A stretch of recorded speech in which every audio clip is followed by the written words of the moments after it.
Completing video games is rewarding, sure, but it's also time-consuming. Wouldn't it be a lot easier if we could just walk straight up to the final boss and have it out there and then? Think of all the time we'd save. Luckily, some games include special shortcuts that not only let you get an early ending, but let you feel good about doing so as well. Unlike, say, those early endings in Far Cry games where you're probably only making things worse, or the Shadow Complex one where you abandon your girlfriend and drive off chuckling about it. Uncool. Plenty of fish in the sea.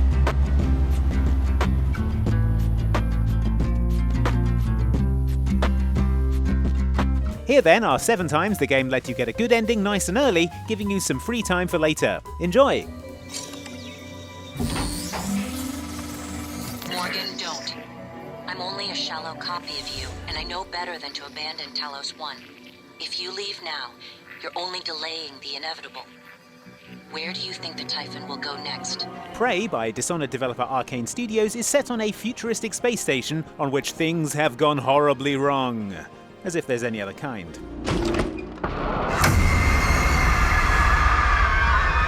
In Prey's case, things have gone horribly wrong on account of aliens called Typhon, which are horrible, scuttling shadow monsters that can jump on your face and murder you, and disguise themselves as ordinary household objects like chairs and coffee cups so that they can do that first thing.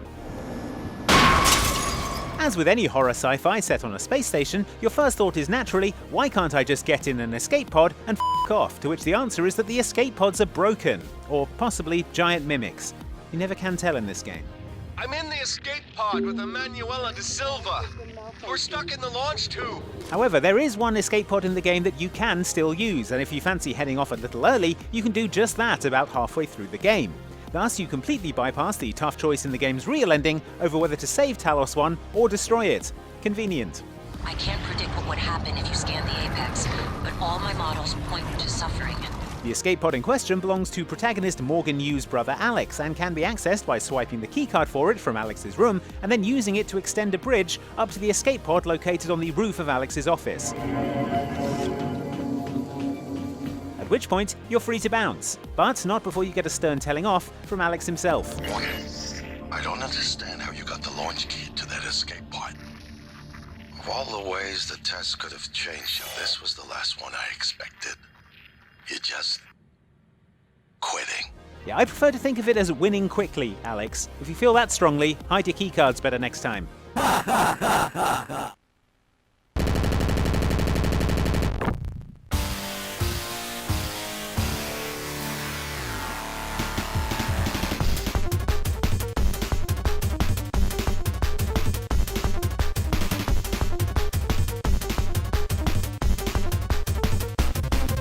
Like many 1990s side-scrolling shoot-em-ups, Contra Hardcore is rad as hell, as you'll observe from the opening, in which your character, after being given a solemn briefing asking them to restore order to a robot-infested city, runs everyone over in a big truck.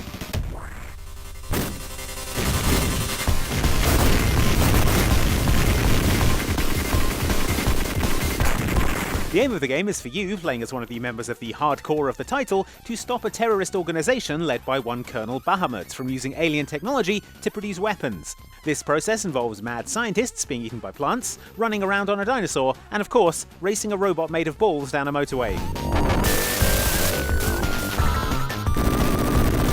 If you hate awesome nonsensical carnage, however, you can instead choose to take the game's secret ending, which you can access approximately 10 minutes in. Instead of entering this door, which would lead to a boss fight and then the rest of this 3-hour game, you can instead climb the wall, which leads you to this top-hatted weirdo who's just hanging out up here, asking people if they want to make money in something called the Battle Arena.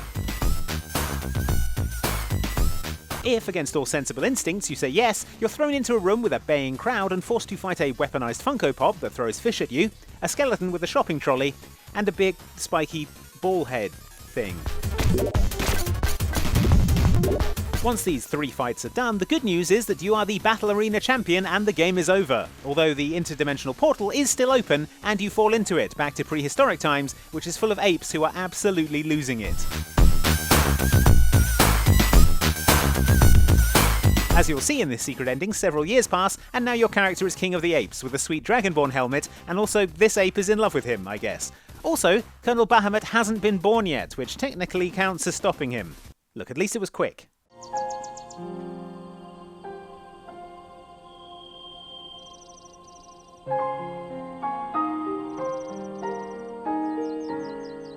When you start your quest in The Legend of Zelda Breath of the Wild, the time pressure of the situation is made pretty clear. Princess Zelda has been locked in conflict with Calamity Ganon for the last 100 years, but Ganon's power has been growing stronger, and soon his dark presence will escape and destroy the entire world. The way you're supposed to go about things is to travel across the length and breadth of the land of Hyrule, meeting allies, finding equipment, and building your strength as you activate the 4 divine beasts, huge ancient animal-shaped machines that will significantly damage Calamity Ganon, giving you an edge when you finally confront him.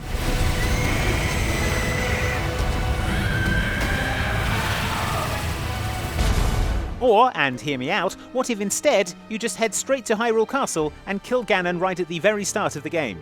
We already know there's time pressure, and once you're off the Great Plateau, there is literally nothing stopping you from heading over to Ganon's hideout and jamming a sword in his face. Well, I mean, there are several things stopping you, including the fact that you only have 3 life hearts, the Guardians that can obliterate you in a single hit, the lack of divine beasts, meaning that Ganon has twice as much health as he otherwise would have, and the fact that since you didn't fight them during the divine beast quests, you also have to fight the 4 other versions of Ganon you would have encountered there.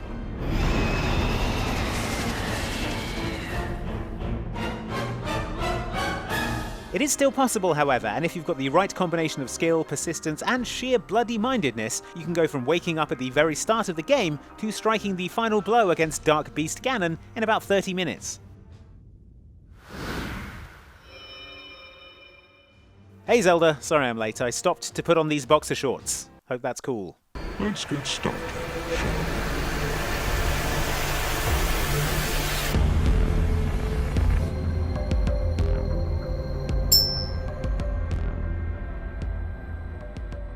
If the makers of Deadly Premonition had got heavily into the Saw movies instead of Twin Peaks, 2016's Zero Time Dilemma is the game they would have made instead. An adventure game, it follows 9 people who are kidnapped by a stranger dressed as a plague doctor who forces them into a series of challenges known as the Decision Game, made up of escape room puzzles with deadly consequences.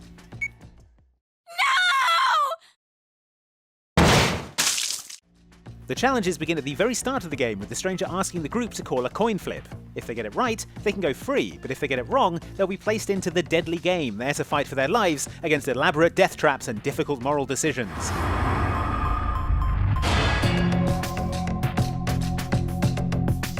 As with any self-respecting death trap game proprietor worth their salt, you'd imagine that Mr. Plague Doctor here has rigged this coin toss so it's impossible to win, especially as the group has already started to bicker and break down at the very thought of having to pick a colour. What do you think, Carlos? You are the leader of this group. I will take your decision as everyone's final answer. What are you talking about? I'll let Carlos choose. Pick red. It's blue. So what do you say, Carlos? No, Carlos! Don't answer him! So actually, probably what this is a clever way of sowing discord in the group, and then when it turns out they've called the wrong colour, everyone will be at each other's throats, and... It's red. Oh, well, that was quick. In fact, the first time you play the game, you'll always get this happy result, meaning only someone who truly wants to get trapped in a deadly death maze would come back for another go. I'm a fair person. I promised to release you, and I shall. You're alright, Plague Doctor Man. I mean, apart from the death traps. Dear Katie, so much has changed. I used to tell you everything. And if I can't do it in person, I'll tell it to this journal. Just like I was talking to you. In Gone Home, you play Kate, who's just come back from a gap year overseas. She arrives on a stormy night at her family's new home in Oregon, but instead of a welcome back party, she discovers a spooky empty house with nary a family member or celebration cake in sight. Be a real shame if they were to all jump out and surprise me! Oh. Never mind. Anyway, for the rest of the game, it falls to you to roam around the house totally cakeless, gathering clues about what kind of crisis led everyone to abandon the family home, and getting revenge on them by wrecking up the place and dropping stuff everywhere.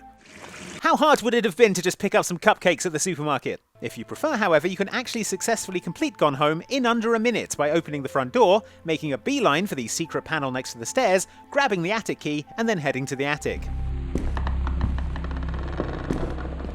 Sure, there's nothing to indicate that the secret door is there in the first place, and you're supposed to play the game properly to uncover the clues that lead you there, but come on, I grew up playing Doom. I'm checking every wall for secret doors. And Caco demons. Anyway, as the aim of the game is to find the book in the attic and read its emotionally devastating contents, I'd say this counts as not only a viable way to successfully beat the game, but also makes Gone Home the first game I've ever done a speedrun of. Be right back, changing the title of this video to Gone Home Tool Assisted Speedrun. The tool is this duck that the front door key was under.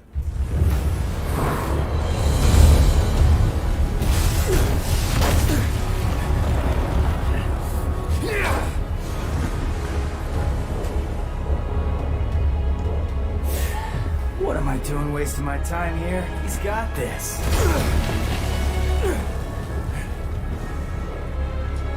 You should not underestimate this demon. After all, it was he who took your right arm. Devil May Cry 5 was a spectacular third-person action game that hundreds of people worked on for years. It was also, if you were sufficiently adept, about 10 minutes long. That's because the game's main antagonist, Urizen, who is a kind of demonic tree man, starts on you in the prologue, and if you've got skills, you can kill him dead before the game has even properly started, solving all of the character's problems and wrapping things up with a neat little bow in less time than it takes to boil an egg. Sorry, Dante. I'm back in this bitch. The way this is supposed to play out is that you get totally wrecked by Urizen, at which point a cutscene triggers in which Dante rushes in and saves you, the roof collapses, and everyone talks about how strong Urizen is, setting up the game's story and an exciting rematch further down the line. We must leave here. Far stronger than we ever could have imagined. If you're not feeling up to any of that and are spectacularly good at Devil May Cry, you can just wreck Urizen straight away and enjoy the speediest and most successful game over in the history of the series.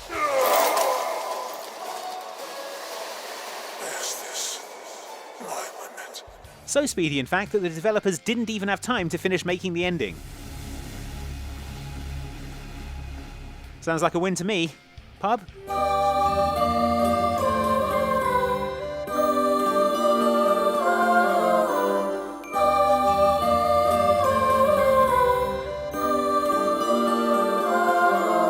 The Witness is a first-person puzzle game from Braid developer Jonathan Blow that drops you on a mysterious island and then leaves you to explore and work out how to unlock further areas and maybe rustle up some clues as to what the hell is going on.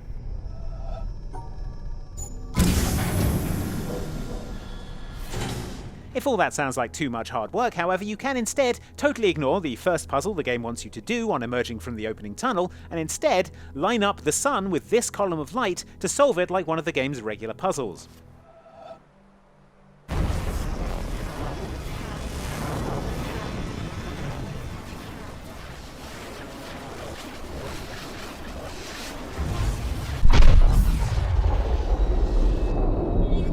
Once you do this, a new path will open up which leads you through what looks like a fancy hotel and a cave system before the game fades to black and a secret alternate live-action ending kicks in.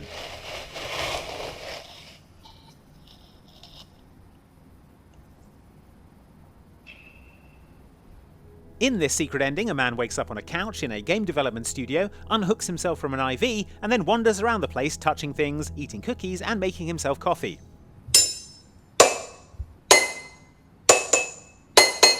He then goes outside and has a nap. Which is an ending I'd probably be pretty miffed about if I'd spent ages trying to earn it, but seeing as how this only took me 5 minutes, you know what? I'm fine with it. So there you go, those were 7 games you can successfully complete way earlier than you're supposed to. Did we miss your favourite? Drop your suggestion in the comments, and for more videos like this, subscribe to Outside Xbox. Even better, hit the bell icon on the bottom right of the screen to get a notification when we've got a new video. Thanks for watching!